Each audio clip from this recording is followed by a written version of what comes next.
This week on London Real, we have Eric Thomas, the hip-hop preacher. What up, what up, what up, what up, what up? I came to London with a specific purpose, an assignment that I'm here to get something done. All roads lead through hard work. So if you don't like to work hard, then you might want to cut back on some of your little dreams and some of your goals. But if you dream big, you better work even harder. And then my haters say what's on their mind, and sometimes what they say is real, that there's some adjustments that I need to make. You got to be courageous enough to be able to look at yourself and say everything about me is not solid. Whatever you do, because it speaks of who you are, don't do it if you're not going to do it great. Why waste my time? With pain, when I see pain coming, I don't try to push it to the side or I don't try to rush through the process. I feel it, because once it's over, I can use that energy.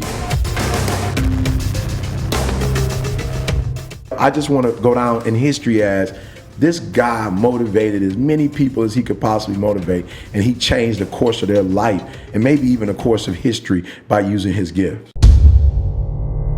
London Real presents Eric Thomas, the hip-hop preacher. REDUX. When I invested in myself, other people began to invest in me. When you want to succeed as bad as you want to breathe, only then will you be successful. I'm quoting Eric Thomas, the hip-hop preacher, who was made famous in a video on YouTube that was filmed many, many years ago, where he was speaking to a young high school class, I believe somewhere in America. And it was actually a video that he had forgot about and someone had posted, and it had very few views.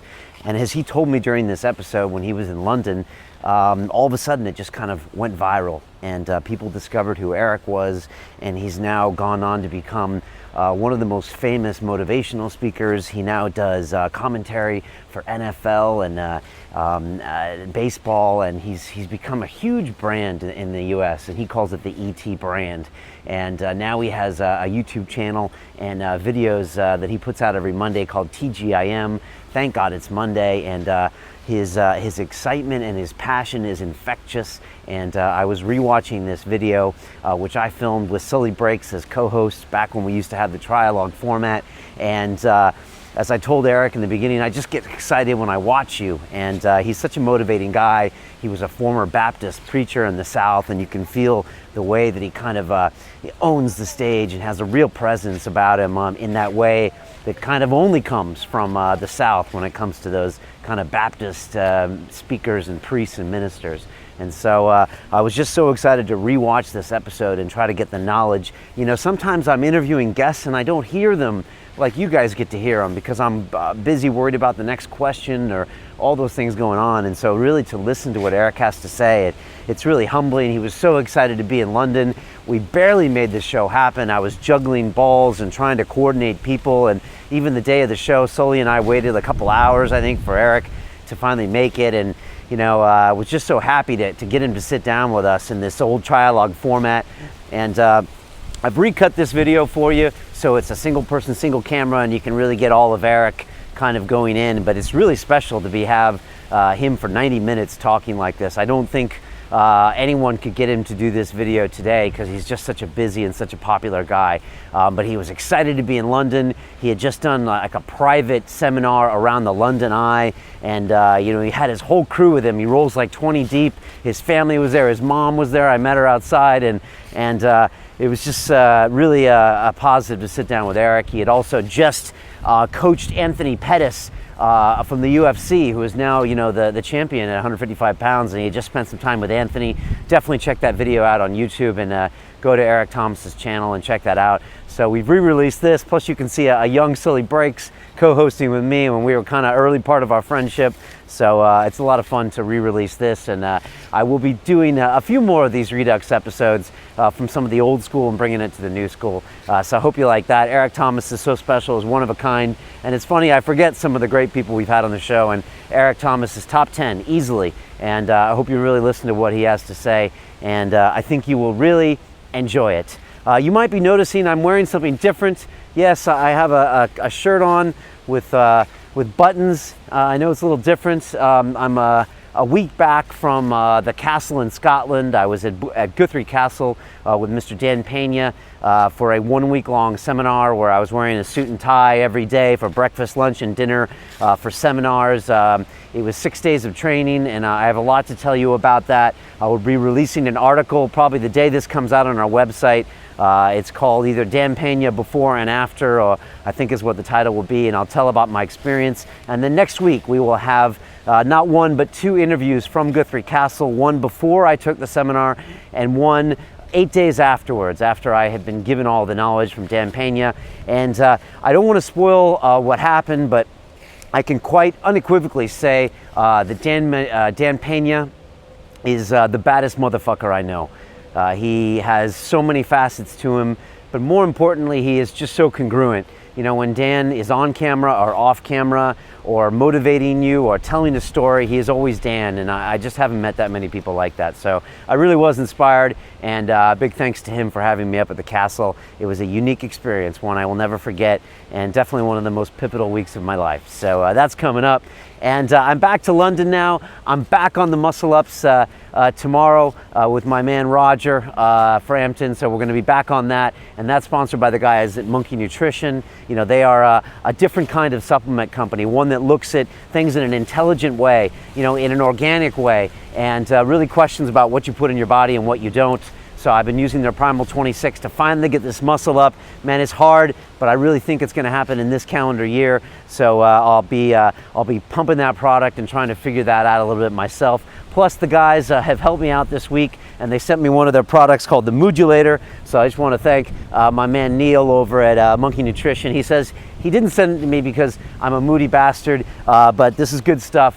It's going to kind of boost my neurotransmitters and my hormone levels, improve mood, help my sleep. So I'm going to give it a try this week, and I'll be reporting back in a few weeks. As usual, you can get 5% off all of the Monkey Nutrition products by using the code London when you check out, and you can click on the link right here where the logo is. You'll go to their site, and yeah, love what they're doing. You can get it in the US and the UK, and support them as they support us to bring in these fabulous episodes. And there you go. I started off in a graveyard. In London, we don't think of graveyards as bad places. They're okay. So parks are connected to them, and everything's going to be okay. And as I said, next week I will be bringing you Dan Pena in all of his glory. And I am now on this mentorship program, so I'll be reporting every hour of every week up to Mr. Pena to make sure that I'm not slacking.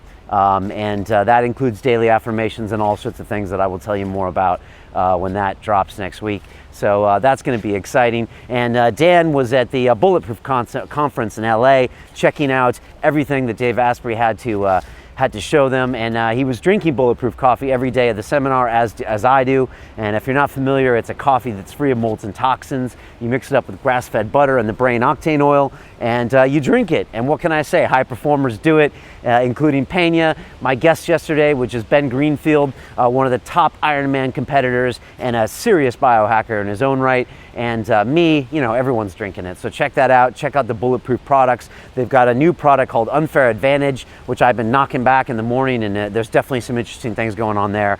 I'm pretty impressed so far. So check that out too. And yeah, just lots of love to those guys. They've been big supporters of the show, and we like that. So that's it. I'm gonna keep strolling through. And finishing off with the graveyard. If you want to pick up some gear, I've been getting great pictures from London reelers, from Gibraltar, from Florida, from all over the world. So pick up your t-shirt. You can go to londonreel.tv, click on the gear section, grab a shirt, different colors. We're going to have coffee cups coming soon as well. Tweet me a picture of where you are, and I'll retweet it to people in the world.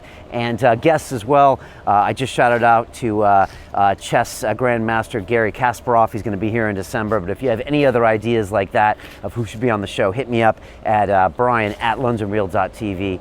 And there you go. Like I said, we'll have more about the Pena situation next week. And until then, really plug in and really try to listen to what Eric Thomas has to say. This will be a man that will be remembered for many generations to come. And I got a funny feeling he's just getting warmed up. So now I leave you with Mr. Sully Breaks and Mr. Eric Thomas, the hip hop preacher. This is London Real. I am Brian Rose. With me today is Mr. Sully Breaks, who is a spoken word artist. You would have seen him on this show a couple months ago. His episode is called Change Through Verse.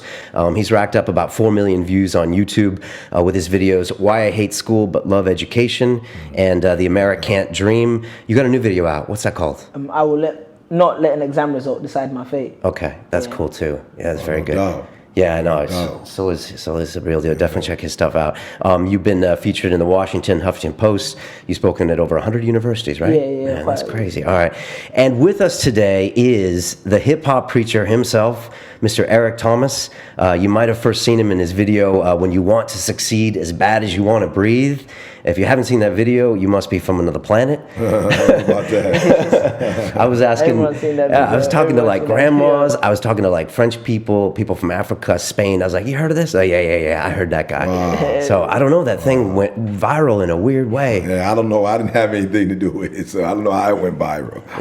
Because like I asked people from all walks of life, not just any type of person. They were like, yeah, I know him. And I was like, wow, I didn't realize. So you had a big impact with that. The voice in it just peeks through when you see the video. The voice just comes to you. You know what I mean? Yeah, there's something powerful about it. But Eric is a motivational speaker, an educator, author, activist, and minister as well. Right? Absolutely. Okay. Absolutely. And I've been watching your videos on YouTube, man. I get excited just watching you. You got this series called TGIM. Absolutely. Which is Thank God It's Monday. It's Monday. Yeah, just trying to get folks to, see just a different perspective. See, going to work is you asked for it. I mean, you signed up for it, so you might as well put 120% in it. And I guarantee you, if you look at it differently, you'll get a different result from it.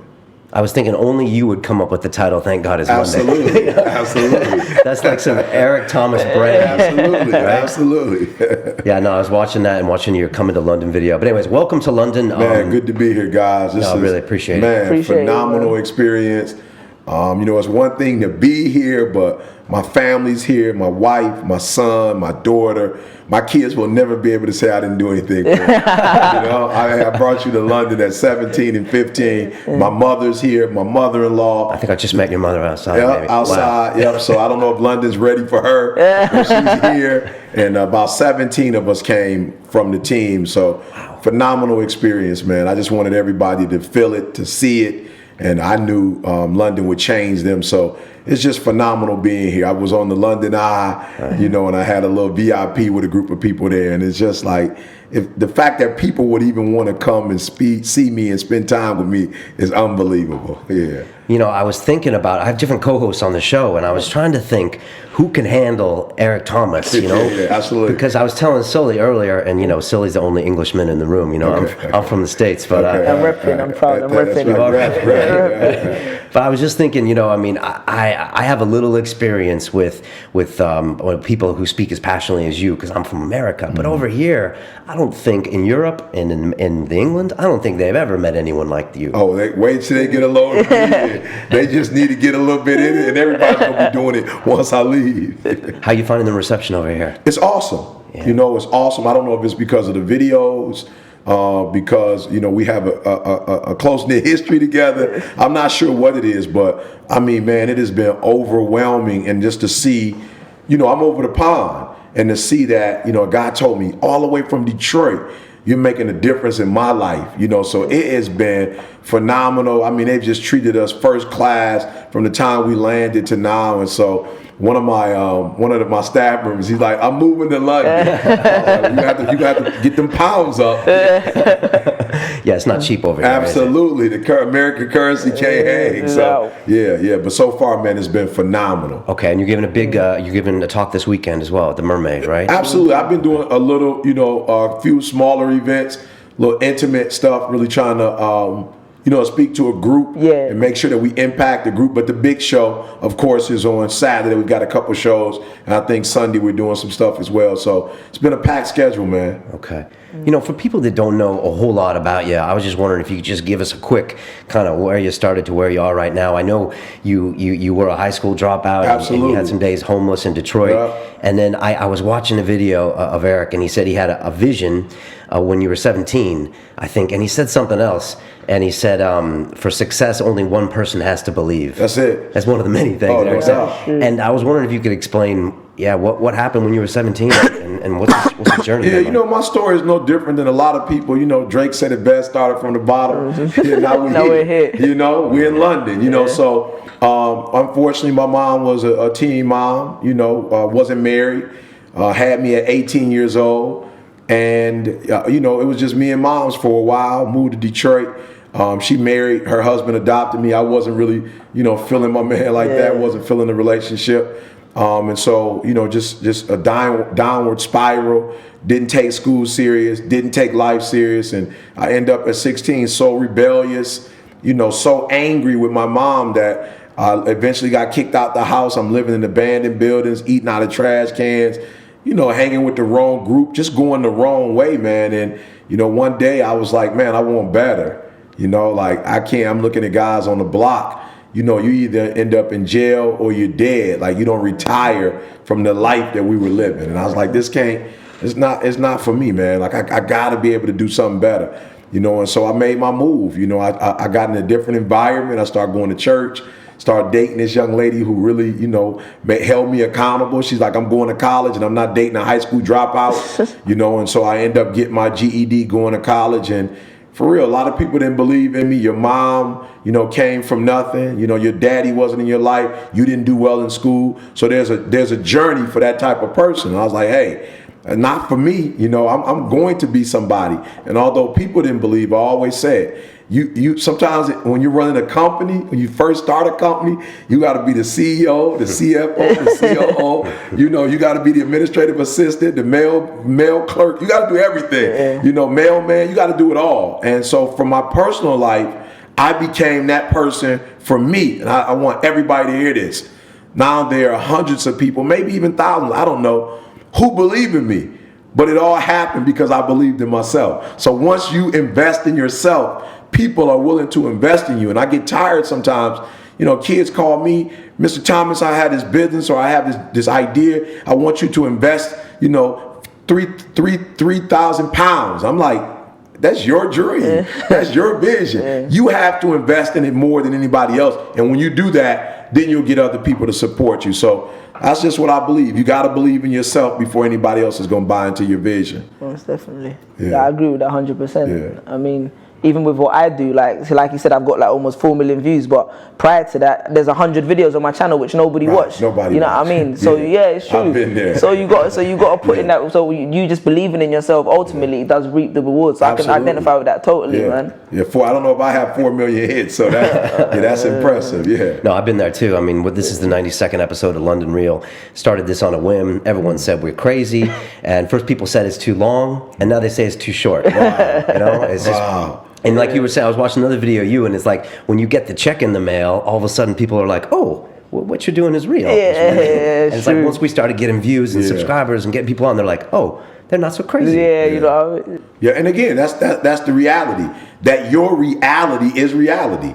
That's reality. So I tell people, you know, I'm not just in London. I'm here with my son. This is a reality. Like, son, I need you to see what your father is doing. And I don't want you to do what I'm doing, but I want you to see all the work I put in, you know, all the videos, all the stuff I do for free. I want you to see it. My wife was with me in Vegas.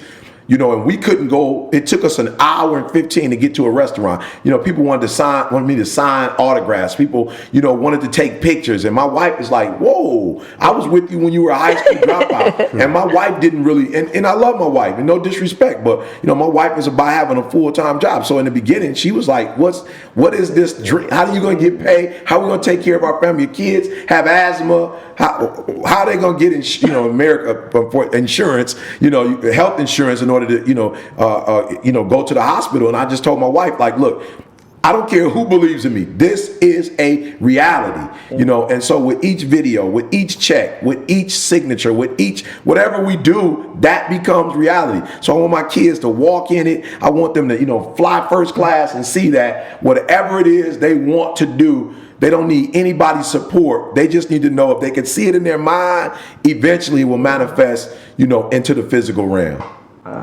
Definitely. Do you draw power from all the people you bring with you, or is this like a celebration and a thank you? I mean, you're rolling 17 deep. That's an entourage. Oh yeah, man. That's fam, man. No, I draw inspiration, man, from every person that comments. You know, it's tough. You're looking at a camera, talking to a camera.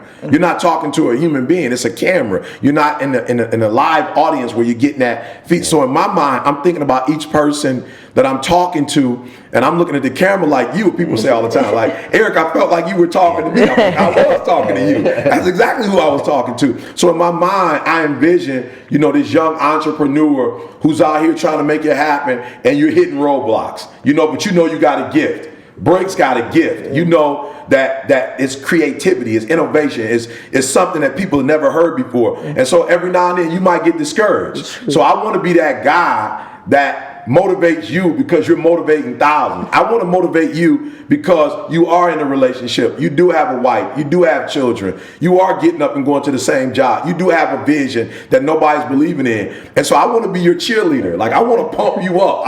And so I draw from all the different people, all the stories I've heard, you know, of you know, what I want to accomplish, you know, in people's lives. And so that energy comes from within. But it's every tweet, it's every post, you know, it's every phone call, it's every signature I sign. I'm signing signatures and asking questions and listening while I'm like, who am I signing this to? Who are you? Or who do you want me to sign this to? Who are they? And so that's the inspiration that I pull that allows me to do what I do and keep doing what I do. How do you get in your zone and relax? A bunch of people asked us, like, how does he sleep? You know, how do you ever kind of cool down, or do you not need to cool down? ET don't sleep, innit? Man, I'll be real, man. It has to be, you know, me and my wife are family on vacation, and my wife has to, like, look, give me your phone, you know, cut the computer off, you know, and I have to go into that. All right, your family gives so much of you that this is the time for you. You know, you got to pour back into them, you know, but you have to literally force me. I mean, we got in, as soon as we got in, I'm doing interview after interview after interview. They're like, E.T., did you eat? Like, no, this is my food. Like, give me the next interview. All right, an hour. All right, give me the next one, 30 minutes. They're like, how do you do it? And it's because I wasted so much time in my life.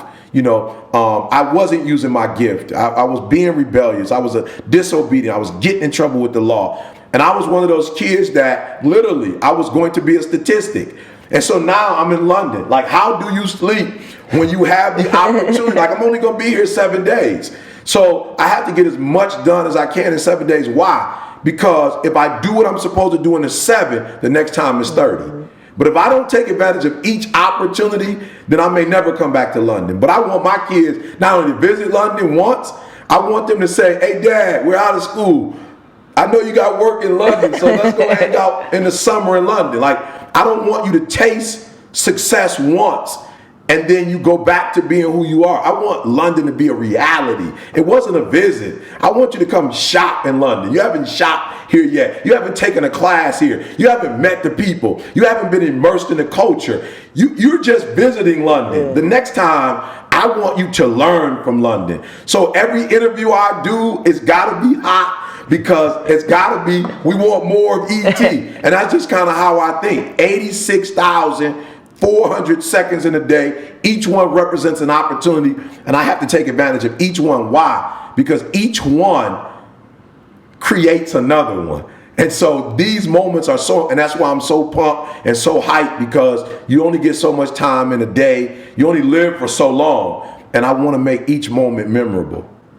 You know, you're all about success and trying to get people to be successful. Yeah. And do you think in America especially that people our kids are pressured too much to be successful and get that money and do that? Or do you think it's not enough? Yeah, I think they're pressured too much to get money and not be successful. Okay. Yeah. You know, for me, success is, I've been married 23 years.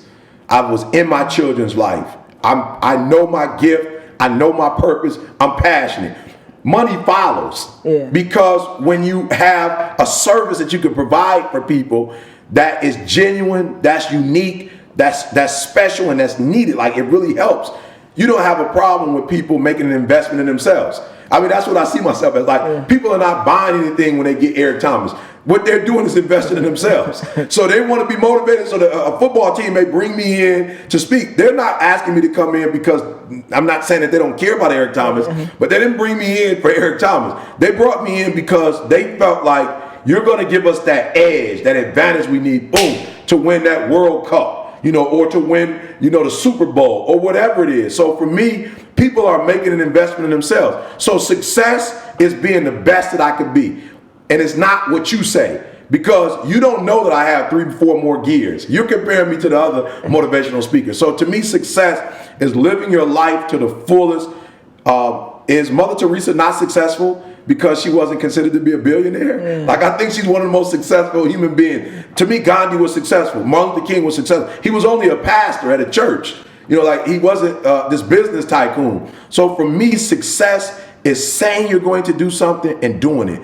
Saying you're going to be somebody and being that person every single day, every single moment, no matter what the circumstances or the situation is. So I think we need to pressure people to be successful. Be who you are. And break, that's what I love. You're talking about education versus going to school. Too many people are forced to go to school but aren't forced to learn. You should want to learn. So what, you don't get a degree? So what, you don't get A? The kid who got all A's, does that mean his life is richer because he memorized, because he was able to retain information longer than me, or he had some trick that I couldn't retain information? No. It doesn't mean that. So for me, we've got to make this shift from making money to being successful, because successful people, in my determination, they will make money. But people who make money aren't necessarily successful people. You say you hate average people. I hate average. I hate average. I hate average. And you said good is worse than average, right? Yeah, because it's a facade. Okay. I mean, when you think you're getting something, that's like getting an imitation Louis or imitation Gucci. It looks so much like the real thing. I mean, it looks just like the real thing. It's in they got it in the store. It's got all the strappings. Everything looked exactly the same. But it wasn't manufactured by the real company. It's inferior product. And that's what good is. Good has this image. At least with average, you know what you're getting. You know it's not real. But there are people who are literally I don't know about in London, but there are people in America who paid for what they thought was authentic because it looked so real. I mean, it looked like this is the real deal. And now to discover that they got beat, that watch that they got wasn't a real Rolex. That diamond ring that they got wasn't real, but it looked so much. And so good looks so close to great. Some of the characteristics are so, the traits are so close, but it's not. And so that's why I hate good, because it looks like great. It's not. But average people, they don't serve my food properly. They don't pick me up when they said they were going to pick me up. They say 8, but they meant 9. And I tell people the reason why I'm so aggravated is because, for real, honestly, and this may sound weird to you guys in the studio, but if you burn down my house, as much as it may, be like, oh, you burned down my house, I can buy another one. And they can actually, my grandmother's house was burned down about 5 years ago, and we grew up in that home. Listen to me, guys. They redid the house. It looks exactly like the house we grew up in. It's not the house, but it looks exactly like the house. You could take my money out the bank, guys, and I could get a couple more engagements and I can put that money back. But once you take time from me, I can never get that back again. I can never get yesterday back. I can't get a second back in 2012. I can't get it back. So I take time so serious, because it's the only commodity that once it's spent, you can never regain it. And so average people don't understand the importance of time. And so that's what aggravates me, is that while you're being average, you're dragging me into your reality when that's not my world. And I don't want to live in that world. So I like to hang with great people because they get it, and people who are good transitioning to great, they're not stuck in great. They get it. They understand my passion. They understand. I was with, is it Edgar? Edgar Davis yesterday. Edgar Davis, the football player. A football player. Edgar Davis, me and Edgar are talking, and it's a wonderful conversation because we both get it. And we're going back and forth and back and forth. He was one of the best. We're going back and forth and back and forth. And he's like, Eric, I don't understand some of these guys that play now. They don't have a drive. They're not hungry. And it's because they don't see that opportunities have to be seized. You have to. And so that's why I have a problem with average and good. They frustrate me because their facade, they look to be a certain thing, but in reality, it's not what it appears. They say that you're the average of the 5 people that you spend time Absolutely. with. Do you believe that? I do. You do. That's why I try to spend as much time alone as I can. I'm just kidding, guys. I'm just kidding. It's got jokes. And what about the average people? Do you edit them out of your life? Are you ruthless? I mean, if someone's just not coming up to par, are you just like, I can't hang with you anymore? Yeah, you know, and again, I see it this way, guys. I see it as you have your inner circle. You know, to me, your sanctum, those are the people who you're with every day, all day. Those are the people that have access to your phone. They're calling you, you know, you see that number, you answer that. These are the people that you work with, that you travel with. Those individuals, I cannot allow them to be average. Now, there are average people who I associate with because my attempt is to help you, you know, to reach a level of consciousness that you realize I'm not where I need to be and I need to transform. Yeah. So those are people that, you know, on my terms, I'll spend time with you. I'll recommend a book, or you can call me and I'll give you 5-minute conversation. So it's not like I don't have contact with them, but when I'm choosing a restaurant, like literally, guys, and I mean, this may sound weird to some people, but there are times when I fly home and I only have 2 hours to be with my family. I've got to get on another flight, or I've got to drive somewhere. I've got an interview. So those 2 hours are not about dinner. It's about spending time with my family. So if I go to a restaurant and you take hours getting me my food, you know, you don't get it that I'm not coming necessarily to eat. I'm coming to spend time with my family. We don't have time to go home, cook the whole nine. And so for me, it's this thing of I go to the restaurants and I ask for the same server. The guys who I know, when I come in, they're like, "Oh, Mr. Thomas, we know your wife likes the fettuccine with the chicken, and your daughter wants the spaghetti and the vegetarian lasagna. We remember you. You want ranch. You want," and I'm willing to pay more because they get it. Like, this is an experience for you. This is a memory with your family, you know, and they're not distracting me or taking time away. I went to a restaurant the other day, you know, and a girl comes, she said, "What's your drink order?" I'm like, "I'm good. We all want water, but we know what we want to eat." And she's like, "Okay, well, give me a minute. I forgot my pen." I'm thinking, you forgot your pen. You are a waiter. Come on, you're a waiter. That's what waiters do. They serve. So why don't you have a pad because in her mind, she's like, "I've done this a million times, drink order." We just start with drink order. And I'm like, I'm beyond drink. I didn't come here to drink. I came to eat. We know what we want. Come back. My wife orders. "I'm so sorry. We don't have the corn with that." I'm like, "You don't have the corn with it." When you, as you're buying corn. American service, man. As you're buying corn, you don't know that corn is running out. You know, and so she brought me a replacement coleslaw, which was sour. You know, I'm thinking, come on, God. So, of course, now my wife is not doing what? We're not talking family talk. My wife's attention now is on the fact that she didn't get what she wanted. She's eating something that's not good. And so it's distracted us from coming together. Whereas it's superb service, it's so seamless that you can stay focused on what you're focused on. And I mean, you did a wonderful job when we got here. Phones off. You know, make sure this is our mics there, chairs. Why are you doing that? Because you're setting an atmosphere so that once we get started, we're not interrupted. Our flow is not interrupted. And average people don't think like that. They don't think about the flow, that if we're talking and the phone rings, it will interrupt. Yes, we can start all over again, but we might not be able to start over with that ethos, that passion, that same spirit, you know, that we had. So that's why I have a problem, you know, with average people, because they live in a different world and nothing is important, or there's no sense of urgency to them. Did you used to be a waiter? I once was a waiter, and I was one of the best. Well. You waited where? It was like we have a branch called Marks and Spencer's. Okay. But I wasn't one of the best, I'll be honest with you. Okay. But I was definitely a waiter. But even what you're saying about average people, especially when you come from environments like inner city London, for instance, you find that it's crucial that you hang around with people who can be detrimental to your success. It can be the difference between life and death, you know what I mean? So it's like, you know, it sounds cruel, but you have no other option but to cut those people out of your life, because that's the difference between you maybe at a later date providing for your family or not, you know what I mean? So I can definitely like relate to you on that subject. Absolutely. Completely. You get it. Yeah. And you said it best. Bake, you said life or death. And at the end of the day, that's what it is, life or death.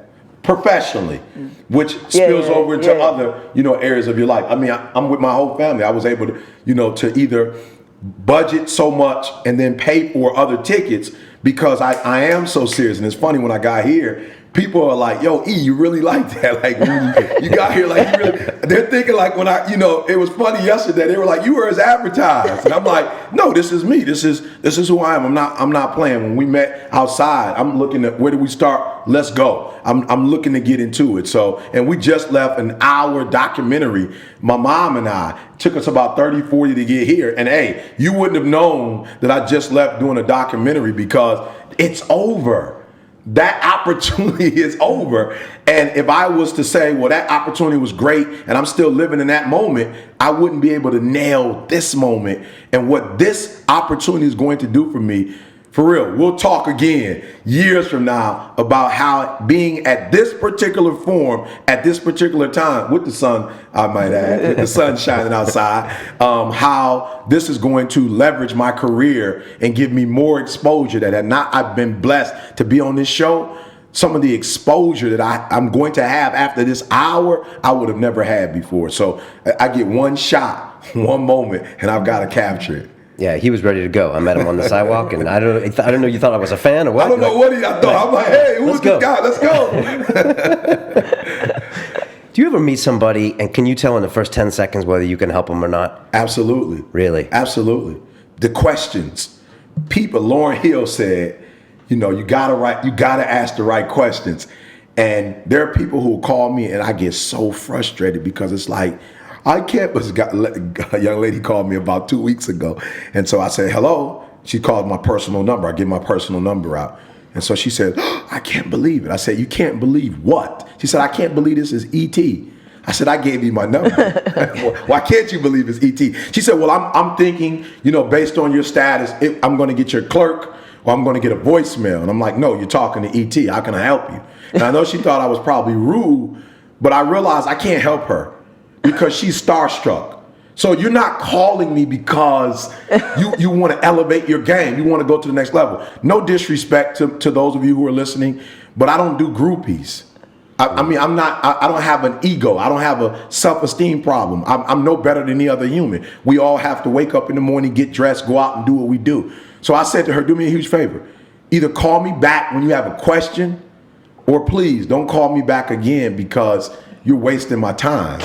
So people who come to me and say, yo, E.T., like, for real, what of all your research, all your studying, all your traveling, give me the 5 secrets that you've gained from all of this traveling that's helped you take your game to the next level. Bah, this guy's serious. Okay. I can help this guy right here. Like, he is reflective. He's thought about it before he called me. I'm not saying that there's some people, who call maybe the first 10 seconds, like, I can't, I'm shocked that you literally answered your phone. Yeah. Because for real, so many, and this is an American term, but we say, people are hot dog, they're hot dogging. They think they're big time. And so I'm sure that when people call me, they are kind of, the first 10 seconds, this guy's really answering the phone. But I know I can help you when you're on the streets. There's this look in your eye. Hunger has a look. Drive has a look. Even if I was here, you wouldn't even know I wasn't from London, because the way I walk like I've been here before. I don't walk lost. I don't walk like I don't have any place to go. I came to London with a specific purpose, an assignment, that I'm here to get something done. So yes, there's a look. There's this alertness, this detail, this attention that people have in their body language that lets me know, yeah, I can help her. Well, I can help this guy. But there are other people I look at and it's like, yep, you were just like, you saw a ghost. You know what I'm saying? And like I said, I've met celebrities, but when I meet celebrities, there are people like, oh, man, I wish and I know this is not going to happen, but I wish I could meet Adele. Because that drive that she has, I feed off of that drive. 21 was all about, we're gonna take this opportunity called pain, failure, disappointment, and we're gonna turn it into a Grammy. We're gonna go in that studio and I'm just gonna let it all out. So she took, for real, there are people who go through what Adele went through and they commit suicide. Or they start drinking and become addicted to something to get away from that pain. And so she took her pain and used her pain to make her great. So yes, there are people who I can just look at and tell, I can help this guy. You wrote a blog in it talking about how you're the worst celebrity ever. Absolutely. I was reading that. It's quite funny, actually. Yeah, absolutely. And I'll be honest with you, some of the CEOs in America, some guys who are, millionaires, they'll come to me and like, Eric, you gotta you got to do better. Like this whole, you go into a room before the show starts, like you got to wait for the build up. You know what I'm saying? You got to let them say your name and do this big intro, and then you come out. Like you're taking away that glamour thing, or you can't sign every book. Some books you don't sign, some books you sign to give it this, it's not common feel. You can't do a video every Monday, or maybe do 3 minutes and then you send them to this blog where they can get a prescription or membership and they can sign. It's like you're becoming too common. You're just walking up the street. They're seeing you at the malls. They're taking pictures with you. You're not sitting in first class. I'm like, first class costs too much, and it was only an hour flight. Like you're sitting in the back with people and you're having a conversation. It was funny on my way here from Detroit. It was a guy from London who had gone to the States to Chicago for some marketing thing. He was like, E.T., I've got a ticket to your show. You know what I'm saying? And I'm like, absolutely. He's like, well, when we get on the plane, can we talk? I'm like, no doubt. So I'm in the back, we're talking, and the stewardess is like, I can't have you guys, sitting here talking. Like, you guys got to sit down. And so, we're just kicking it. He's like, I can't believe I'm with you. You saved my marriage. You saved my career. Like, I can't believe I'm literally talking to you. And I'm like, why can't you? We're on the same plane. we paid for the same plane. And when we get off, he's following me through the airport and we're talking. I give him my number. He's calling. He's like, let's do English breakfast together. I'm like, I love it. So I am one of the worst celebrities because I just don't buy into the hype. I truly believe, for real, we're all humans. We all have a gift. And some of us have been courageous enough to follow it. And some of us haven't been courageous enough to follow our dreams. Talk to me about haters. Sully's putting out videos on a regular basis saying things like, well, the American dream, or, I hate school but love education. You get a lot of counterpoints, people that are coming at you saying, wait, university has a purpose. I think you might be heading to the BBC later to talk to people about that. I get hate all the time from London Real. And you said something like, don't totally dismiss your haters. No. And this is what I love about my haters. And I just believe you can get something out of everything. I think everything teaches. If you're with a 3-month-old, if you pay attention, they're teaching you something. It's something you can get out of watching this 3-month-old that's not concerned about time. You know what I'm saying? He's not on the etiquette thing. He's just living free. And so for me, the one thing I love about my haters is they give me a perspective that my mother doesn't give me. My mom loves me so much that I think, there are times where, she may want to correct me and she's like, I don't want to hurt his self-esteem. Or my wife, may not say a certain thing because she's like, I'm not 100% sure. I'm not in the field. Maybe I shouldn't say that. But I find that my haters say what's on their mind, And sometimes what they say is real, that there's some adjustments that I need to make, Now, I don't take their hate and allow it to tear me down. But there are things that they say, about me. I'll never forget this one guy who was hating on me was talking about how I had 4 or 5 jobs. He's like, he's doing this and he's doing that, he's doing that. And I thought about it one day and was like, okay, what is he saying? Now, take away that he's not making his dreams become a reality and he's jealous about the fact that I'm fearless, that I'm going out here and I'm trying it. Yeah. But there was some validation in what he was saying, in that if you're doing too much and you don't have a solid focus, you may not be getting the most out of your life. And I was like, you know what, he's telling the truth. And so I started to narrow my focus. And I quit my job at Michigan State and started doing free, thank God, it's money. And I'm traveling across. Mm-hmm. So the dude was right. You know what I'm saying? There were a couple things that I was doing that was really taking me away from going from good to great. The job was, my wife loved the stability. She loved the 401k, the health plan. I was getting a steady check. My wife loved that. But when I left that job did not allow me to come to London because I can only take off for so many weeks. I only had so much time off. So honestly, nobody else was courageous enough to say, this guy's got 4 or 5 jobs, but this guy, he's doing too much. And I sat down one day and said, you know what, he might be right. And then what I love about my haters as well is that I know they don't want me to succeed. So there are times, honestly, when I'm thinking about sleeping in, I'm like, my haters would love this. Or making an error. I'm on the road and I'm, thinking about maybe doing something I don't have no business doing. And I'm thinking, how would my hater like to see this in the newspaper? They take this and laminate this and put this on the wall. Oh, they put this on the wall. They probably start their own blog and start their own radio show and just talk about, I told you so. I told you he wasn't the father you thought he was, or the husband you thought he was, or I told you he didn't have the integrity that you think that he has. And so those are the 2 ways that I use my haters, to push me, to a place place where my loved ones, and trust me, my loved ones have supported me, you know, in ways I can't even imagine.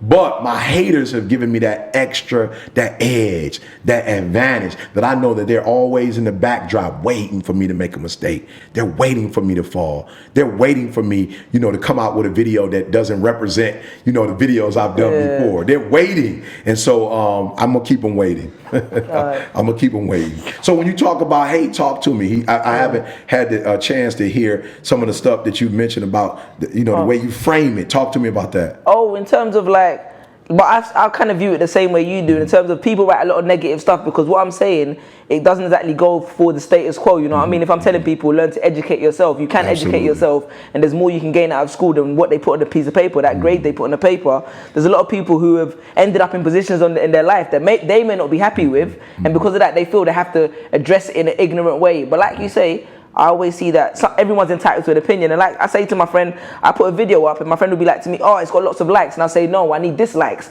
because my most successful videos are the ones with the most dislikes on them. So that you need that to kind of view, you know what I mean? Absolutely. And like at the end of the day, I don't mind, you can be entitled to opinion as long as it's not ignorance that it's like affecting other people. You can insult me all I want, but if I've got like my girlfriend in the video and you're saying, oh, the ugly girl, that's ignorance. That's nothing to do with the content, you know what I mean? But aside from that, you need, like you said, you need those haters to go forward. Definitely. Absolutely. You know, when you work out, you know, you don't gain muscle from lifting feathers. You gain muscle when you lift weight. And what happens is it literally tears the muscle up. And when you rest, you build a muscle. So if you're accustomed to lifting 100 pounds, you can't keep lifting 100 pounds and see results. You have to add. So what my haters do is they give me that pressure that I need to tear me down, to rebuild me, so that my muscles, whether it's professionally or personally or whatever it is, spiritually, they build me in ways that, for real, my family doesn't put that same amount of pressure on me. You know, I love them, they love me, but they don't challenge me in a way that my haters do. My haters make me think before you talk. You're about to say something. How could this be ammunition?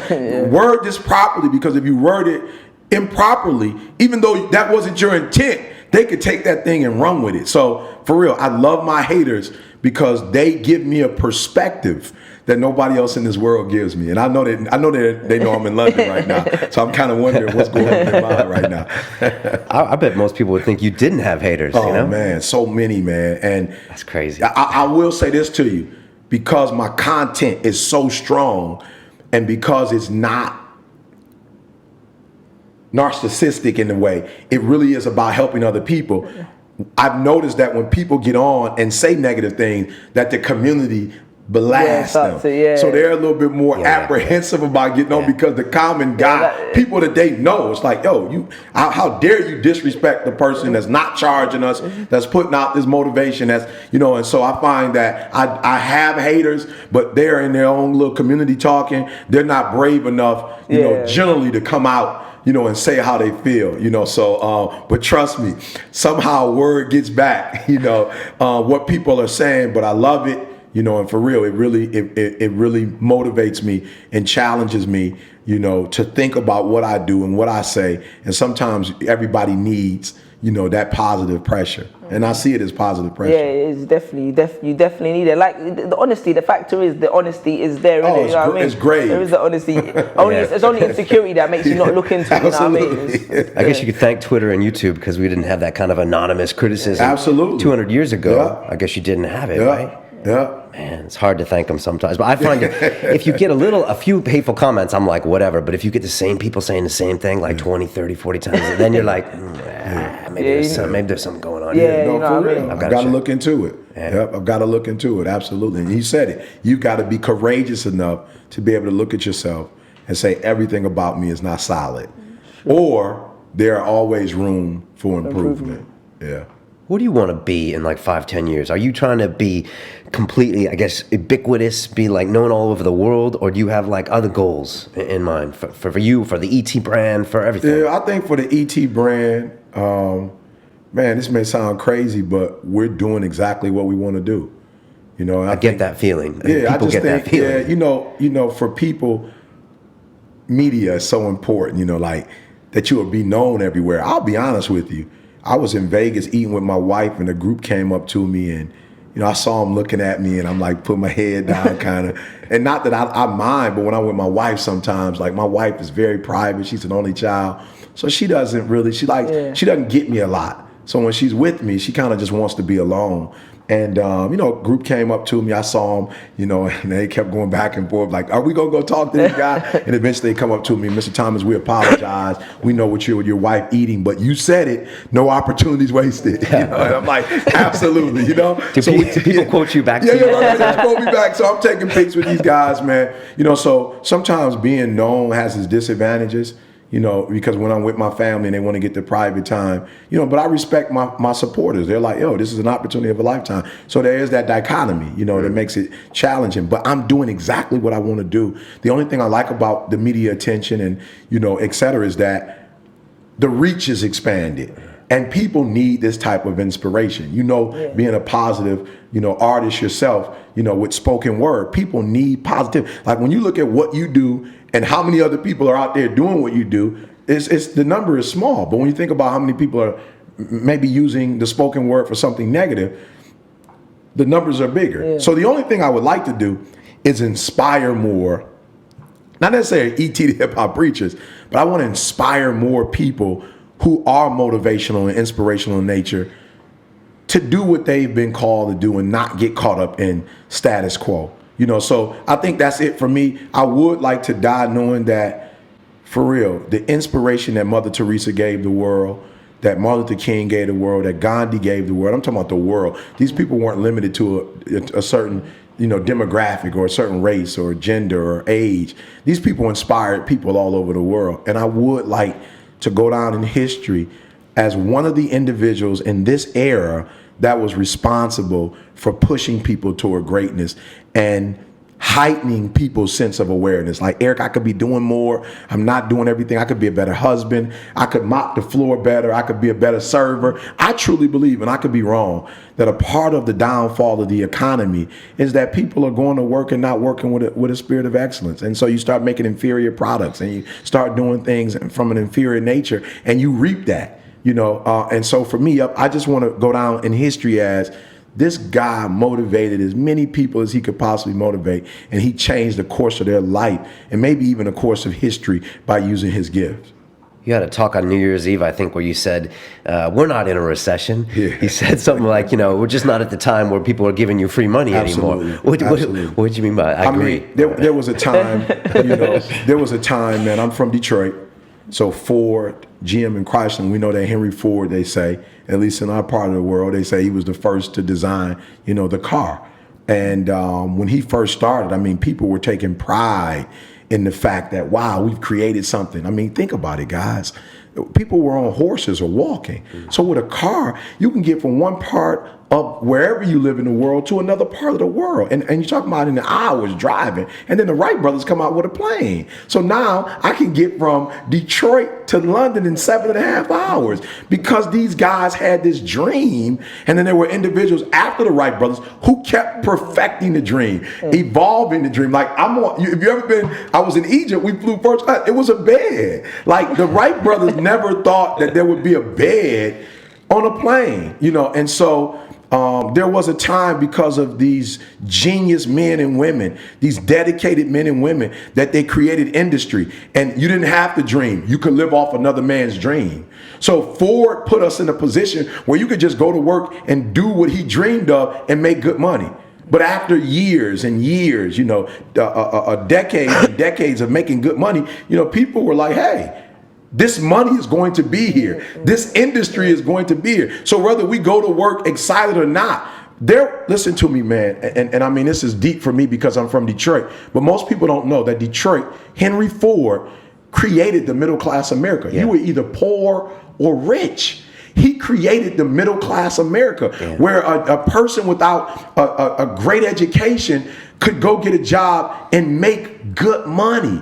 And so after years and years of this, It became a part of the American culture to be middle class. It didn't exist before, and when it didn't exist, people were so excited about it. But as the years progressed, people started taking it for granted. You know, I tell people all the time, Eric, why is your marriage so great? I don't take my wife. Thank you for cooking. Some people think, oh, you're supposed. I say thank you after 20-something years because I'm as grateful for the first meal you cooked as I am for this meal. Thank you for working. Thank you for taking care of my children. You know, thank you for believing in my dreams. And so I think what happens sometimes, people get content that they're hungry when they don't have it, and when they get it, they forget what got them there. So people start going to work and stop forgetting. You took the job as a server. Why aren't you serving me? Like, you took the job, but now you don't want to do it. Why? Because you're trying to make money and you're not trying to be faithful or be committed to what you said you would do, which is why I have so much passion. So every TGI I do, I'm trying to be better than the last one. I don't care, you know, what somebody thinks about it, that you're not making money. I put my signature on everything I do. It speaks volumes about who I am as a person. So unfortunately, Ford, GM, Chrysler, inferior products. Honda came on the scene. You know what I'm saying? Other car industries came on the scene. Why did they come on the scene? Because they made a better product that didn't break down after the warranty was over. That was better gas mileage. So people started to buy those vehicles. Yeah. I mean, like it or not, it's a fact. This is what happened. And so eventually, the car industry is not what it used to be. So I say, the days of people having these great dreams and people, just thousands of people working to make those dreams become reality, it doesn't exist anymore. But are people still in need? Yes. E.T. the hip hop preacher came on YouTube, used the free social media to inspire the world, and it turned into what it is right now. That I'm traveling across the country and people are making investments in me and my company to come. I work for corporate America now. I work for, NBA, NFL, etc. I'm doing voiceovers for sports. I created whatever it is that I currently have. I don't even know how to define my reality, but I created it. And I didn't create it by staying in the bed all day. I didn't create it by blaming people, and pointing fingers at what's not working. And I said what's not working and what can I do to fix it? Not, this person is to blame, the government is to blame, this industry is to blame. No, Eric Thomas, what can you do to make the world better? And I took responsibility for it, and I'm seeing that I'm reaping the benefits for that. So that's what I mean by, no, there's not as many free jobs as there were before where you can come to work and not really work and still get a paycheck. That doesn't exist as much as it used to maybe, 30, 40 years ago. Okay. What do you think of that? I think it's an interesting point because there's an opposite argument whereby when you are traveling, like I said, I was a waiter, but I wasn't the greatest waiter, but it wasn't because I knew that I didn't want to be a waiter for long, do you understand? But I definitely agree that if someone makes a commitment, that's what I say to people. If you like, a lot of people say to me, oh, you're doing what you want to do, I don't want to be in school anymore. I said, okay, do you know what else you want to do? Mm-hmm. And a lot of people say no, and I said, well, if you don't know what you're going to do, make sure you work very hard in school, because people want that in between, middle ground. Right. But whereas if you're going to commit to being a waiter, if you're going to go 9 to 5, not working anything else, I believe you should commit to being the best waiter. Absolutely. If you're going to commit to being in school, make sure you commit to being the best student. If you're going to commit to being like a spoken word artist, like I make sure you commit to be the best. That's what I feel. A lot of people want the middle ground, whereby they don't want to do the hard part, but they just want to relax in the middle without all the commitment. And absolutely. I think that kind of resonates with what you're saying in absolutely. That sense. Yeah, and again, my thing is, whatever you do, because it speaks of who you are, don't do it if you're not going to do it great. Why waste my time? If people say, Mr. Thomas, I love what you're doing, I want to intern for you. You want to intern for me because what you can get from interning for me. But what am I going to get? If I hire you, what am I going to get? It's not fair. It's called mutualism. What am I going to get? You're a leech sucking off of me. Like, what am I going to get if you work for me? Now, if you're going to work with me and you're going to have the same passion I have in what I do in terms of speaking, and you're going to do that with your artwork, or you're going to do that designing t-shirts for me, then definitely. But it's not fair for you to take a job because you're trying to get from that job to where you're trying to get, and you're gonna give that owner, you're gonna have work for that owner. You're not gonna show up when you're supposed to show up. You're gonna be a different person on Monday than you're gonna be on Friday. Like, it's not fair for me to invest in you, but you don't invest in me. So my thing is, if you don't plan on being a waiter and being a good waiter, then don't do it. Because when I pay $30, $40 for that meal, I want the best meal. I think it's only fair. You want a tip from me, but you don't want to work. Like people expect tips, but they don't want to serve. And I think it's equal. You serve me, and I will tip you. Well, I tip anyway because I just believe in the law of attraction. You reap what you sow. But if you want a 20% tip, can I get a 20% service? Don't give me 8% service, but you want 20% tip. I just don't think it's fair. Yeah, we don't have that kind of incentive here, innit? In the UK, there's no tipping system. Like my girlfriend said, she went to Vegas and she goes, she had to tip everyone, the bus driver, the waiter. Absolutely. But in here, because no one has an incentive and they know they're gonna get the same pay packet at the end of the year, no one, you would never, like, it's rare that you get that enthusiasm, you know? It's only when you find people who've come from unfortunate situations in other countries and stuff who will come to this country and they see the opportunity and they'll take that job and take it as, like, you know, their life. It's rare you kind of get that service. You might not find that quick hustle American service here, but you might find it at some places. So Well, and if you don't find it, it's good.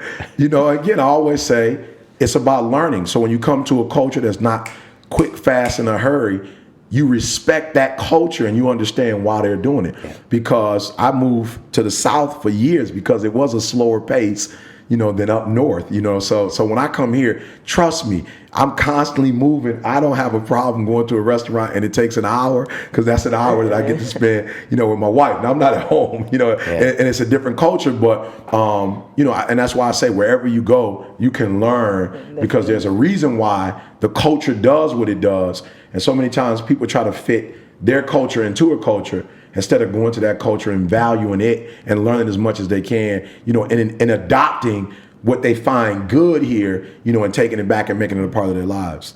Travel is so important. You learn about yourself when you travel. Absolutely. That's what I find.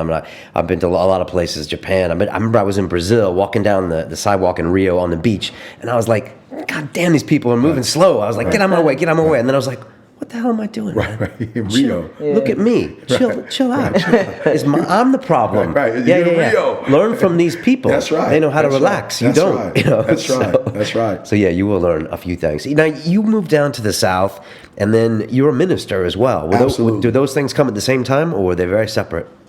In terms of me moving to the South and becoming a minister? Yeah. You know, I think so. I went to a school that was religious in nature. And so for me, being in that environment, I didn't grow up in church. I didn't grow up with any faith or any religious belief. And I had a lot of respect for it. While I may not consider myself to be the most religious person, when I look at Gandhi, when I look at Mother Teresa, when I look at Martin Luther King Jr., one of the things that I noticed is that they had a belief system. While they all had different belief systems, there was this belief system that kind of guided their practice, you know, and was almost in a sense like accountability. You know, if you're Martin Luther King, you can only do X, Y, and Z. I'm sure in his faith, Gandhi in his faith, he fasted a lot. That was a part of what he believed. He believed in a simple life. You know, as a Hindu, he didn't believe in being extravagant. Mother Teresa believed that she should serve. You know, so I picked up that, man, this thing is, I like this. This is an accountability that I didn't have growing up, you know, and something to lean toward or believe in that took me to a whole nother level. And so I wouldn't consider myself like a traditionalist, if you will, but definitely a minister. I definitely tell young people, you know, I believe in doing unto others as you would have them to do unto you. You know, I believe in that kind of stuff. I believe in serving, you know, giving, which is why I do TGIM for free. You know, so I believe my faith has helped to shape me to be a better person than I was prior to having faith. Okay. Yeah. It kind of creates that natural kind of police which you wouldn't have on yourself, innit? Yeah. Definitely. Yeah, absolutely. I mean, I'm away from my wife, away from my children, but there's this, like he said, this, I like the term, this spiritual police, if you will. You know, I was with a guy just on our way here, and he was like, you know, we were going to pile up in the car. He was like, we can't do that here. I'm like, we can't pile up in the car. He's like, yeah, we pile up in the car, I'm going to get points. You only get 12 points, and if you get 12 points, you lose your license. And I mean, he's like serious. Like, I'm like, oh, okay. Maybe when I go home, I need to respect authority a little bit more. You know, but back at home, I mean, even if you get pulled over, you know, they may say something to you or you might get a ticket, but you're not going to get any points, you know, because it was packed in, you know, people were packed in. But it was that sense of there's this higher authority that I would love to pile up the car, like y'all do back at home. But here, you know, you can get a lot of trouble for that. Whereas I don't think if there was a point system, we probably would have been in the car if it wouldn't have been a point. If it was only our safety, you probably would have piled up. And so again, it is this sense that there's this higher authority, not necessarily like policing you in a bad way, but sharing with you that, hey, here are some things that you need to do that could better your life. And so I embrace that. I made that a part of my life, and everywhere I go, I share with young people. Not that you have to believe what Eric Thomas believes, because what works for me may not work for you, but it's definitely working for me. My mother will tell you who I was as a teenager and who I am as an adult. This person of faith has literally made me accountable to the world and made me fall in love with people who I generally, the way I came up, in Detroit. And for those of you who haven't been to the States, it can be a very racist place at times. There are people who, as you mentioned, who are very mature now in the States and have progressed tremendously over the last 40, 50 years, but there's still some people who are in darkness. And so the way I would have handled a person in darkness at 18 is not the way I would do it now. I really feel sorry for people. I pity people who cannot expand their worldview, who've not traveled, who've not been outside of their community and don't know that there's a bigger world than the little world that they live in. Granted, there's some great things about their world, but it's a bigger world. So my faith has really helped shape who I am and change me as a person. You mentioned Adele, like she made that beautiful album, but it came from so much pain. So much pain. And I mean, so do you think all great art, including, E.T., comes from a pain at some point? I don't think it comes from pain, but I think pain can potentially spark something in you and allow you to focus in a way that you can't. And the reason why I say that is because how many people have been through pain, but everybody's not Adele. Everybody hasn't used their pain. So I think pain is a motivator.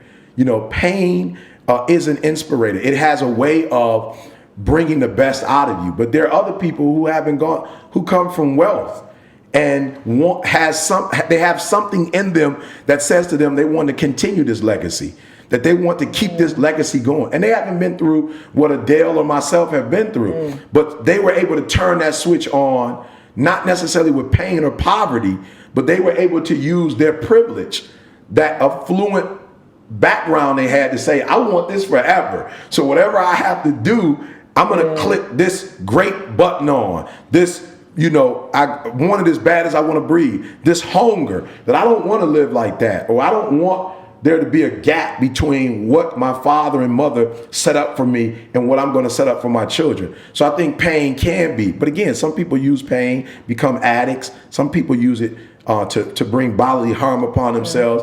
Some people use it as an excuse, to withdraw from the world. So I don't think pain itself is a motivator, but in the hands of the right person, pain can be something that pushes us toward greatness. It can be super powerful. Yes, it can be super powerful. I agree, because as an artist myself, obviously, what I find is the key to the art is you tap into an emotion, innit? And what I find is a lot of people are able to use pain because pain is the only emotion you don't get to filter, if you know what I mean. Like, you can be happy, you can choose to be happy, how happy you want to be, but when pain comes, sometimes it comes from an external source and you can't control that. So that's you being in touch with a very, very raw emotion. And like you said, only a few people can channel that. But I think that's one of the few emotions which you can't filter. And when you are connected with it, it brings out so much within you, you know what I mean? Absolutely. I love it. I couldn't have said it better. You want to avoid it, but you really need to be with that pain sometimes and just feel what it's like. And that way you remember later. Use it. And I mean, again, I know, just looking at you, you believe in taking care of yourself. And let's be honest, I don't know that I like water as much as I like other beverages. But I know at the end of the day, what drinking pop is going to do, for my health, for my body. I mean, I'm getting older. I understand that I need water.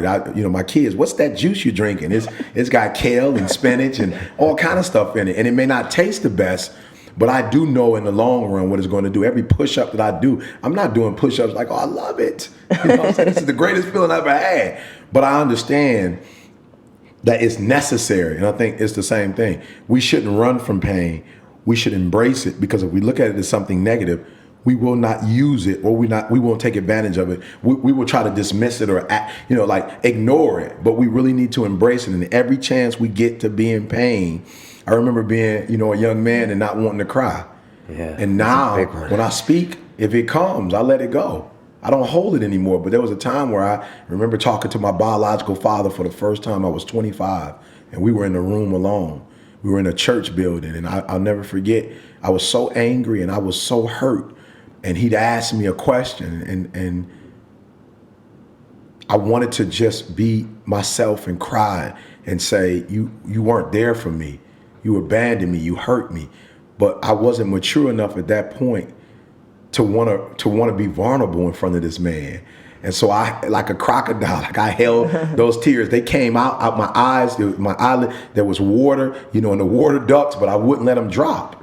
I refused to let him see me vulnerable. I refused to let him know I cared about him and that I wanted a relationship with him and that I wanted to tell him I loved him, but I wasn't mature enough to do it. And so now I'm mature enough, when the feelings come, I don't care where I am, I let them go, because if I bottle them up, I'm gonna hurt. But if I let it out, I'll be free. And so with pain, when I see pain coming, I don't try to push it to the side, or I don't try to rush through the process. I feel it, because once it's over, I can use that energy. God, and I can't tell the story, but there was a guy yesterday who came to the VIP, dinner, and he was with the London Eye with me, and I've never seen a grown man this emotional. But he had gone through a lot of stuff in his life, even some legal challenges. And he said at his most vulnerable moment, he listened to the mixtape, "I use my pain to push me to greatness." And he said he came out a new man after listening to that, because he put his pain in perspective and he used it to elevate his life, and not let it devastate his life. And I'm thinking, wow, when I first had the opportunity to do that TGIM, I remember like, Eric, do you want to be vulnerable? Do you want to really talk about? And I said, go for it.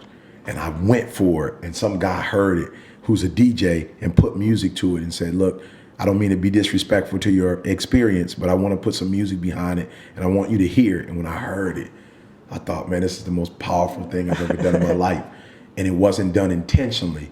It was done through the most horrific professional experience that I had ever had. And I shared it with the world. So yeah, I think pain is powerful, and that it can be and should be at all costs used to elevate us to another level of our lives.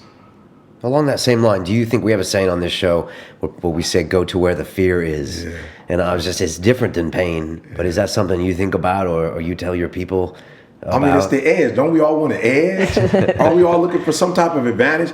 I mean, as I listen to you, and I haven't, had the privilege today, but I'll listen to more of your stuff. But even as I sit here in the room with you, and you the way you frame things, what I'm saying, that's what makes you unique. Like the way you frame words, nobody's thinking of it like that. So you had to go to a place where most people aren't going to say things that you knew would capture their attention.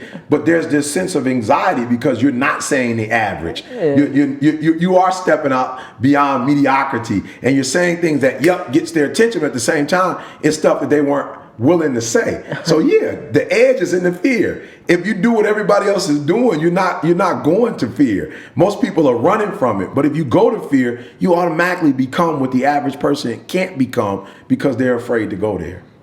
And that's how you grow fast, is by going to the fear. Quick. Death or life. When you go to fear, you either become alive or you die. There's no middle ground. It's true. With fear. Definitely. I used to title it. I used to say it's the black hole, innit? And I used to say that physically in my head, and I say, do I want to go there? Because I can come up with a brilliant idea, and I think this is amazing. People love it, but I say, but if I take it there, it's going to be even better. But if I take it there, it might never come back. You know what I mean? Yeah. So you always if you go there, that's a danger zone because people might not respond to it. You know what I mean? Yeah. But that is where the beauty of the art is always created, innit? When you go into that place where no one is willing to go. And do what no one is willing to do. Absolutely.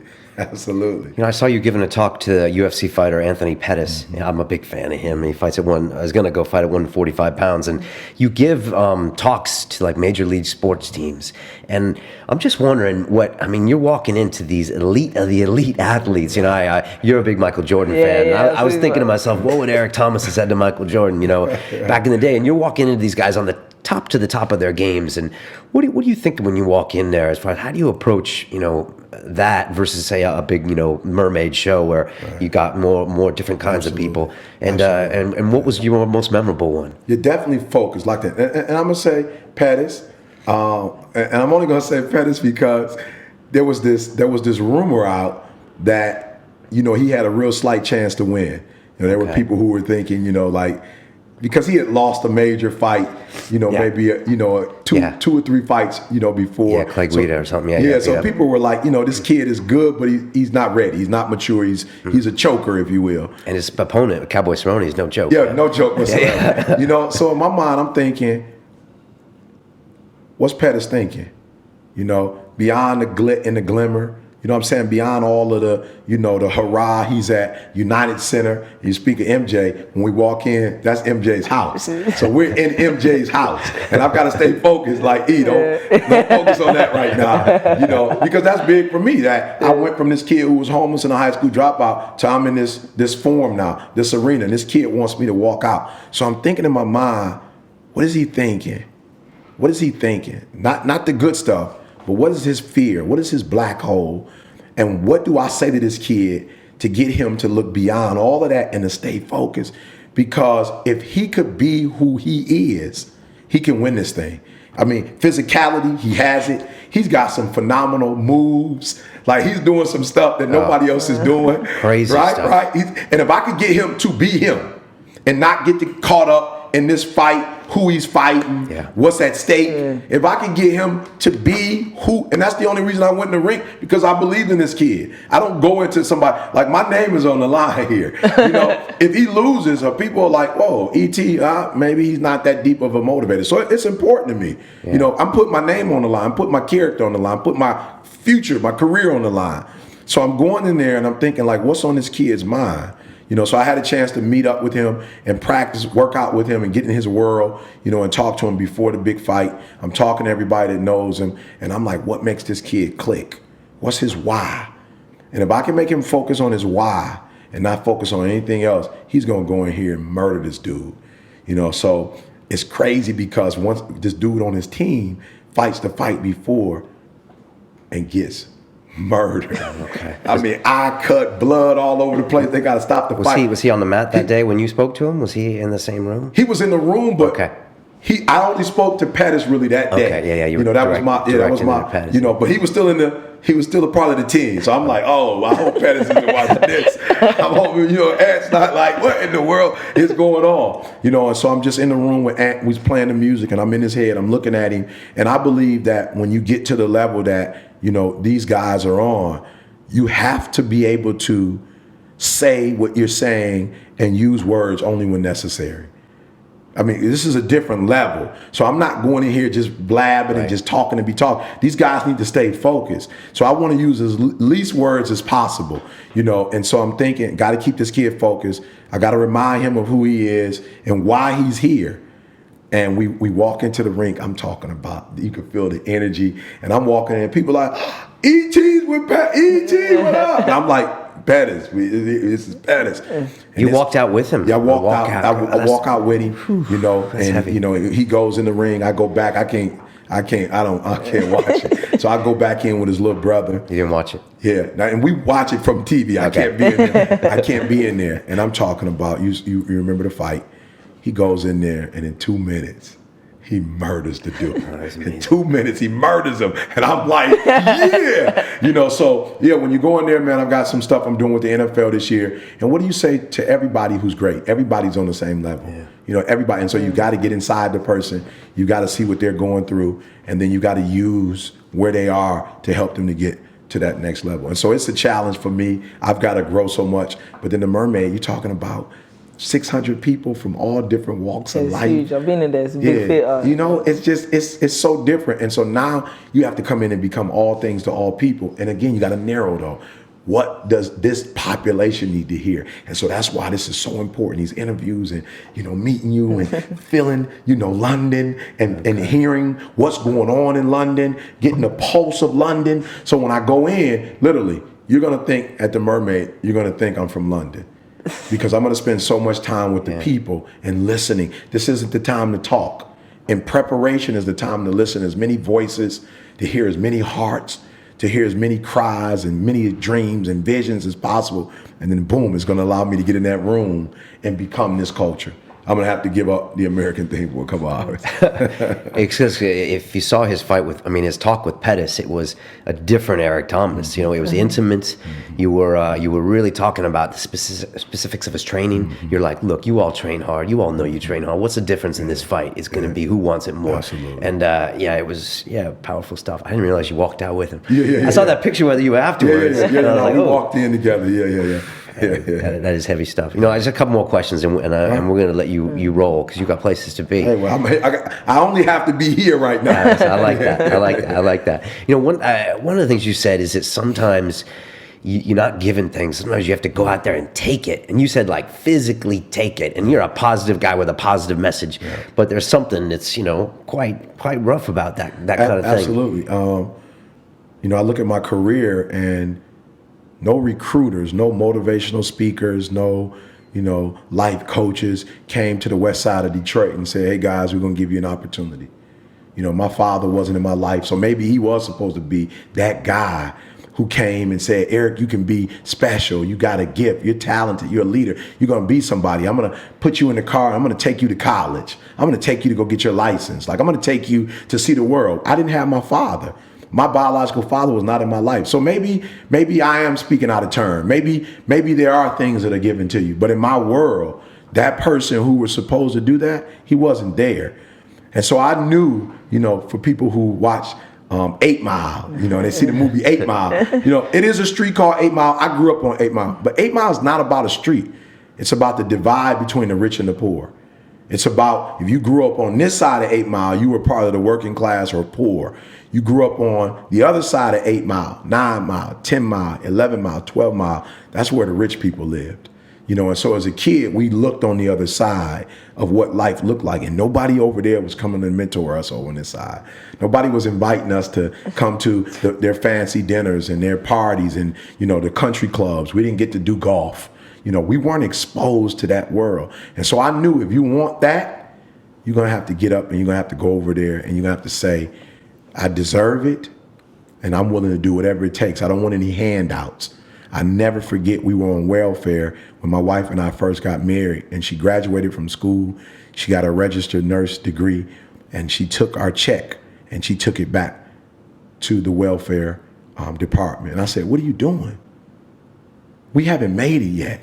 She said, we don't need this anymore. And I was like, wow, you know, and my wife was saying to me, we're going to get this new world. We don't need this anymore. It got us through college. It did what it was supposed to do. It's a new life now. And so for me, there are people who will never get, they will never have, they'll never come to London. They'll never see. My children was like, Dad, the Big Ben looks different in the real world. That's the Parliament right there, Dad. Look at these cars. We saw these. Somebody said when we were in the car, London looks just like it does on TV. There's some kid who will never get that, not because he doesn't deserve to be here, but he's waiting on somebody to give it to him. And if you're waiting, depending on where you come from, you may be waiting for the rest of your life. So there are some things that, yes, you can have it, you can be it, you can do it. But I got on TGIM. Nobody gave me this platform. We bought a camera. You know what I'm saying? We used the equipment at the school. We signed up. We put our stuff up online. Nobody gave us this chance. Nobody said, take it. Now, we're grateful for the dreamer who came up with Twitter. Yeah. We're grateful for the dreamer who came up with Facebook. We love those guys. You know, matter of fact, one of them he made the 100 most influential people in Time magazine, you know? So we're grateful for him. But I don't think he did Twitter or Facebook specifically with Eric Thomas in mind. Here's an opportunity. If you want it, sign up and make it happen. And that's what we did. So that's what I mean. Sometimes you have to be aggressive. You know, sometimes you have to create your own luck. I always tell people luck is for leprechauns and I'm not green. You know what I'm saying? So I'm sure, hey, some leprechaun has got a lot of luck, but I'm not green. So if I'm sitting here waiting for luck to happen, it's not going to happen. But I can create my own luck. And that's exactly what we did. And am I suggesting that you can, you know, pull yourself up by your own bootstraps, that a man, you know, can live on an island? No man is an island. But I'm saying when I invested in myself, other people begin to invest in me. And that term succeed as much as you want to breathe. When did you come up with that, and did you know it was going to resonate so much with people? I say this all the time, and I mean this, you know, with all humility. I did not even do the video for the video to come out. I didn't record it. Yeah, it doesn't look professional. Yeah, it doesn't look professional. I didn't record it. Yeah. Some guy needed B-roll for his thesis. He was finishing school. He did a documentary on me and was like, Eric, the documentary is too clean. You know, it just looks staged. Like I just need. So where can I get B-roll? I said, well, I speak every Tuesday at this platform. You can come. And as a matter of fact, this week I'll be there. I'm going to be talking. He's like, good, B-roll. Put a mic on me. I never seen a mic in my life. I never spoke with a mic. That's crazy. I put the mic on. I spoke. When was this? 5 years ago? This was 5-6 years ago. And guess what? He never used the B-roll. He never used it. So he gave it to us. He didn't even give it to us. He had it, you know, wherever they save on computer or whatever, he had it on some file.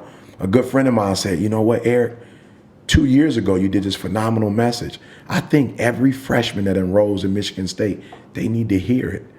Every freshman in this program, they need to hear it. So let's put it up on something called YouTube. I said, what? YouTube. I said, okay, put it up. I don't have a problem. We put some music behind it, which is now illegal. You know, at that time, put some music behind it. We put it up. I promise you, it was there for about 2.5, 3 years, 102 hits here and there. I quit my job at Michigan State University to go out, that fear, to do this thing full time. And I promise you, 2 weeks after I quit my job and began this free work, it went viral. Oh wow! You know.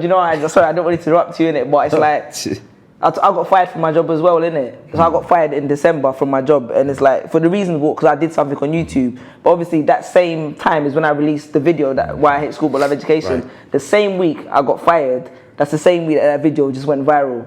Wow. You know what I mean? And I just always say to people, it's because in my mind and on my wall, I had written that this is going to happen. Do you understand? Mm-hmm. So that was just the universe taking me away from one opportunity to put me into the one. But when he just said that, it's kind of like, I got goosebumps because it's crazy because it was exactly the same scenario. You know what I mean? The same week I was sitting there and they're telling me I'm losing my job. And the video is like, I walk out and like the video's on 150,000 views. Then next week later, it's on 1.5 million views. You know what I mean? So when he just said that, I had to interrupt him because just because of the similarity of the situation. Absolutely. And the rest is history. Right? Yeah. But again, I took advantage of an opportunity as I began to see it like you grow. I began to put out a series of videos because I saw this as an opportunity. Apparently they like something about the message. I don't know what I did, you know. And then Giovanni did the video, and that's the young man, the football player. He put it up just for the NFL to see it. Somebody stole it off of Vimeo, and they put it up, and his went viral. So I had a year or two of mine's going viral, and then his went viral. And then after that, there was the LeBron James, Dwayne Wade, Kobe Bryant, Mayweather. Everybody did their take on it. Yeah. You go on and on and on, and everybody's doing it. And before you know it, I can't go anywhere in the States and people not, recognize that's the guy right there. And from there, I did voiceovers for NBA. Yeah, I've seen the NBA one. This year, I've already done it, but it won't come out until next year. I'm doing voiceovers for the Detroit Pistons where I live. And the audio book is coming out. I heard it the other day. Phenomenal stuff. Okay. Are you doing all the voice? I do all the voice. Man, I love that. I hate it when authors don't do the whole voice. I did the whole voice. The only part about it, and this is why it's taking so long, because the engineer that's doing it is great. Okay. And he's like, Eric, your voice, he was like, I'm loving.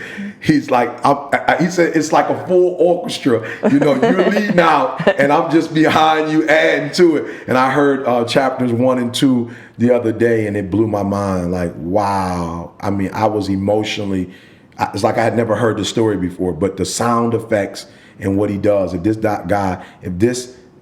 this collaboration doesn't get a Grammy, something's wrong with the committee. Something's wrong. I'm just putting it out there. Something's wrong with the committee if it doesn't get a Grammy.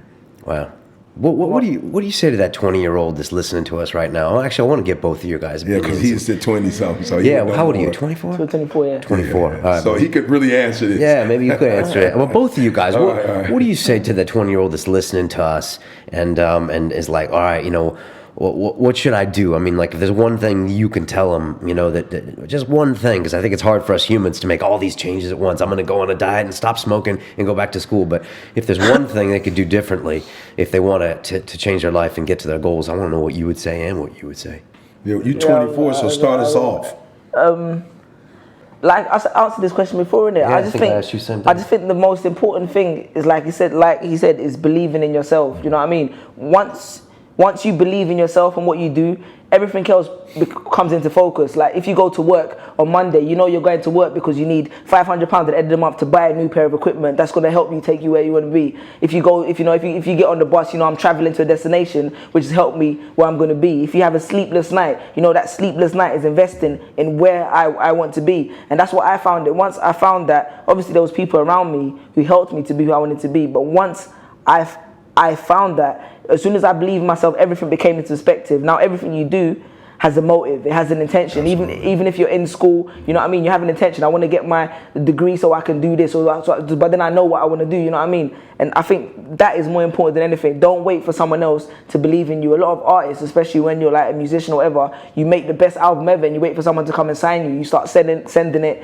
to like companies. But in this era, especially when stuff like YouTube is available and Twitter and stuff like that, all you need is self-belief and determination. And that's all I can give anyone. Whenever someone asks me, I say, if you want to do something, just believe that you can do it and aspire towards it. And the younger generation, Absolutely. look at this. Yeah, absolutely. And that's why I want him to go first, because I think that's important. What I would say now, you know, looking back, because I was in my 20s and I was the guy, for real, I started when I was 20 years old. You know, people think I'm an overnight success, but really the internet has given, you know, me exposure. But I've been doing this work forever. You know, I would say to young people, just in hindsight, looking back now, you know, be informed. You like, for real, take the first step, number one. Like, don't overanalyze. And I think that's what some people do. They overanalyze. You know, like as kids in the States, you know, my cousins, the females, they did, you know, double dutch. And double dutch is when that rope, you got two ropes and they're going around. You just got to jump in. Like you can't, you know, you just got to jump in. That the rope, it will never be a convenient time to jump in the rope. Because it's up and down, up and down, up and down. It's never stable. It's up and down. One's up, one's down. One's up, one down. And you just got to find that right moment where you get in. I'd say just take the first step. I mean, the worst thing you can do when you take the first step is realize that wasn't the right step to take. But the worst thing to do is to be like a squirrel and you just in the middle of the road going back and forth and back and forth. And so I would say, but as you're taking those steps, get counsel. As you're taking those steps, you know, learn, get a journal, write down, be strategic. Like, don't just blindly go into something. Do your homework, do your research. You know, we put up videos every Monday. Why? Because it's the beginning of the week. We're very intentional and deliberate. Yep, still very passionate guy. I'm still motivational, inspirational, but we make sure that we put it up not on Friday. Who's watching videos Friday at 5 o'clock? Nobody. When we ask people to support us, buy our book or a t-shirt, we don't do it over every day. Why? We don't want people to think that's what we're about. We're not trying to saturate the market with our product. But at the same time, we really have a book that we think can change people's lives. So when do we say it? On Fridays. You know, we say it every other Friday, payday. So we're very strategic. Like, we're not trying to oversaturate you. We're not saying you have to buy a book. So you don't see us pushing 30 days out of the month. You might hear us 3 or 4 days. But we know that this book is changing people's lives because people are telling us it's changing lives. So we want to be balanced. So I would just say be intentional and deliberate about every step. Is what you said. You don't go to school not to get a degree. You're not wasting time. And then I would say this, whatever you do, man, if you expect people to support you, it better be good. It better be good. If you're doing the spoken word, it better be good. If you're speaking, it better be good. If you're playing you're football, you better be the best. You better control that ball. You kick with the left, control with the right. Like, you better be able to be ambidextrous, go both ways. You better be able to use your head. Why? Because that's what the greats are doing. So whatever you do, don't think you're going to put forth half effort and get maximum reward. Maximum effort, maximum reward. And the thing that bothers me about this generation, they want more than any generation has ever wanted, but they don't love work the way the generations of old love work. You have to put the work in. Don't fool yourself. You are not going to be successful by luck. You're going to put in as many hours as the other dude did to be successful. There's no shortcuts. There are no easy paths to get to success. All roads lead through hard work. So if you don't like to work hard, then you might want to cut back on some of your little dreams and some of your goals. But if you dream big, you better work even harder. Amen. Therefore. I'm with you on that. I don't know what else to say, man. That's crazy. How do people get your book? How do they get in touch with you? How do they stay up, know when you're talking, all that good stuff? Yeah, well, if they want to stay with me, they got to be positive. You know what I'm saying? If you're looking for me and you want to attract me in your life, you got to be great at what you do. But our website, well, let me just say this, because there are a lot of people who are not, technologically savvy. So if you go to Google and just put in Eric Thomas, everything is going to come up for you. But for those of you who know what you're doing a little bit, you've got etinspires.com. That's our website. You've got the app, ET the Hip Hop Preacher. Listen to me. It's a free app. So there's no risk involved. So if you've got an iPhone or, you're dealing with whatever, I don't know what the other thing is. Android. Okay, yeah. Android. You have an Android, you can go to the marketplace and ET the Hip Hop Preacher, it's free material. You can listen to the stuff every day. Twitter, I'm constantly upgrading, informing people through my Twitter. And again, my schedule is not really out there like that because I do so many private engagements, but through the website, there's the schedule, and you can look the schedule up and you can buy all of our material. Listen to me. The second book is coming out in about 3 or 4 months. Greatness is upon you. I'm telling you, it's going. I've grown so that it's going to a whole nother level. But if you haven't gotten the secrets to success yet, it's real easy. If you don't want to spend a lot of money and you got an iPad or you have a tablet or whatever, not even $7, you can get the book. But the hard copy you can get through us, and you can get it autographed through ET Inspires. But definitely stay in touch. You can sit in the background with us. You don't have to pay. Like, you can get a whole lot of inspiration for free. You don't have to pay money. But there are people who are like, Eric, I want to get the stuff you do privately. You can go to iTunes and put in my name. And there are a lot of private messages that I have up, for 99 cents, etc. So go to iTunes as well, or CD Baby. And we have some unreleased stuff that's there. Fantastic. And Suli, what's the best way for them to see your stuff? Likewise, and if you just go on Google, just type in Suli Breaks, or the YouTube channel is predominantly where I keep most of the work in it. So if you just go on YouTube, Suli Breezy, SULIBREEZY, because I did it a long time ago, yeah. But if you just can't change that name. You can't change it now. You can't change it. But if you just go onto the YouTube, and if you just everything just kind of filters there. Give me the spelling one more time. Suli Breaks or the YouTube. Okay, give me the spelling. SULIBEAKS. That's Suli Breaks, and the YouTube is SULIBREEZY. Z, guys. You like that? Z. Oh. No. It's Z in London. Yeah. No, what I'm saying. So my people who are listening, follow me, they'll know. Oh, the YouTube, YouTube.com/Suli. Yeah, Z is yeah. Because my people back at home were like, oh, what was that last thing he said? Oh, Z. SULIBEEZY. Yeah. Because I want you guys to follow, so make sure you appreciate it. If you're following me, look him up, guys, please. Yeah, no, this is epic. I prepared for this interview, and I got to watch a bunch of your videos, and I got inspired just preparing. It's crazy. Usually I got to watch some scientists talk about some crazy shit. Right. Get yourself ready. And my girlfriend's like, what do you think? And I'm like, I don't know, but I'm excited. Right. So I have to thank you for that. I appreciate Thanks for having me on.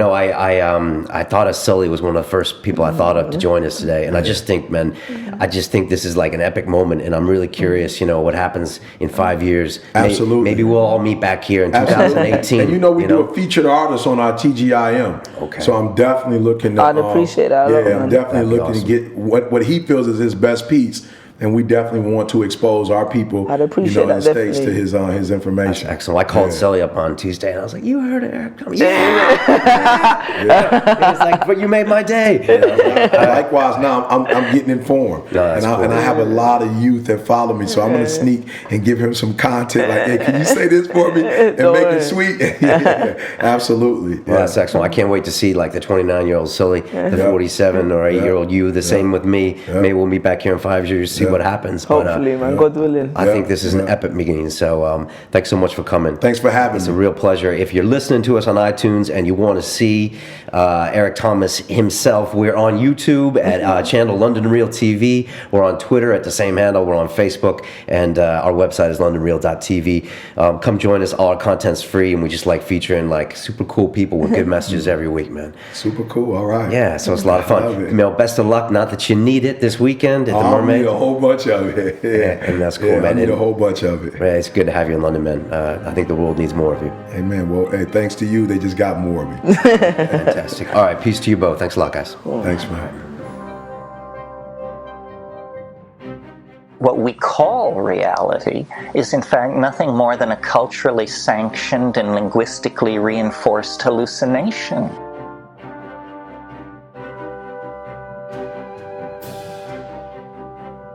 This week on London Real, we have spoken word artist Suli Breaks. We always have this idea in our mind that we're going to get to where we want to be, and then we can sit back and be like, I've made it, now let me enjoy life. But the enjoyment comes from the journey. How would you feel if I told you that crazy people would one day rule the world?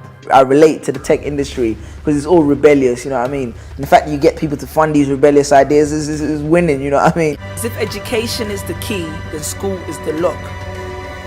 What is this tour around the world in 80 days? As an artist, your work is based on your experience. Imagine if you had lots more experiences, if you met a lot more people. And I mean, my goal to release in the next year is an album, a portrayal of my work, and something that is representative of everyone. We will not let exam results decide our fate. It's a journey into inspiration, innovation, and information, I suppose.